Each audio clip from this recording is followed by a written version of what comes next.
కల్తీ నెయ్యి వివాదంపై విచారణ వేగవంతమైంది. మరో 2-3 రోజుల్లో కల్తీ నెయ్యి వివాదంపై వెలువడనుంది. ఇప్పటికే ఛార్జ్ షీట్ పత్రాలను సిబిఐ అధికారి జేడి వీరేష్ ప్రభుకు సిట్ అధికారులు డీఐజీ మురళి పంపారు. విచారణలో భాగంగా 5 రోజులుగా బోలే బాబా డైరీకి సంబంధించిన సీజీఎం హరిమోహన్, బోలే బాబా డైరీకి సిఫార్సులు సరఫరా చేసిన ఆశీష్ అగర్వాల్ ను అధికారులు విచారించారు. వైద్య పరీక్షల అనంతరం ఇద్దరిని కోర్టులో ప్రవేశపెట్టారు.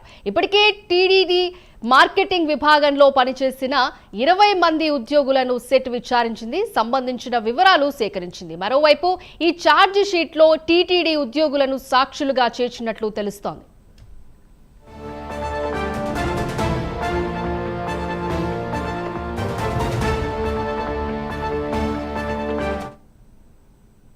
దీని గురించి మరింత సమాచారం మా ప్రతినిధి సునీల్ అందిస్తారు. సునీల్, చెప్పండి.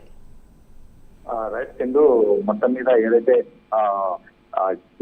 మరో 2-3 రోజుల్లో ఏదైతే కల్తీ నెయ్యి వివాదానికి సంబంధించి ఛార్జ్ షీట్ అయితే దాఖలు కానున్న పరిస్థితి అయితే ఉంది. ముఖ్యంగా కల్తీ నెయ్యి కేసుకు సంబంధించి ఇప్పటికే ఇద్దరిని కస్టడీకి తీసుకున్నటువంటి సిట్ బృందం నిన్న కోర్టుకు అయితే అప్పచెప్పారు. ఎందుకంటే 5 రోజుల పాటు కస్టడీలో వాళ్ళని విచారించినట్టయితే తెలుస్తోంది. ముఖ్యంగా వీరే కాకుండా ముఖ్యంగా టీటీడీకి సంబంధించినటువంటి అధికారులు కూడా కొంత 20 మంది దాకా వారిని పనిచేసే వాళ్ళని కూడా విచారించినట్టయితే తెలుస్తుంది. ఈ కేసులో చాలా మంది వాళ్ళని సాక్షులుగా కూడా ఏదైతే ఈ సిట్ అయితే ఏర్పాటు చేసినట్టు తెలుస్తుంది. అంటే ప్రధానంగా చూసుకున్నట్లయితే ఈసారి ఛార్జ్ షీట్ దాఖలు చేయని నేపథ్యంలో ఎవరి పేర్లు బయటకు వస్తాయనేది వేచి చూడాల్సిన పరిస్థితి కనపడుతోంది. ఎందుకంటే ముఖ్యంగా టీటీడీలో ఉన్నటువంటి ముఖ్య అధికారులు అంటే గతంలో ఏదైతే నెయ్యి సరిగా లేదని చెప్పేసి అంటే కల్తీ జరిగిందని చెప్పేసి వెనక్కి పంపినటువంటి ఈ ట్యాంకర్ను మళ్ళీ రక్షించినటువంటి ఆ అధికారులు ఎవరు, ఆ అధికారులు ఎవరెవరి పేర్లు అనేది బయటకు వచ్చే అవకాశం ఉన్న నేపథ్యంలో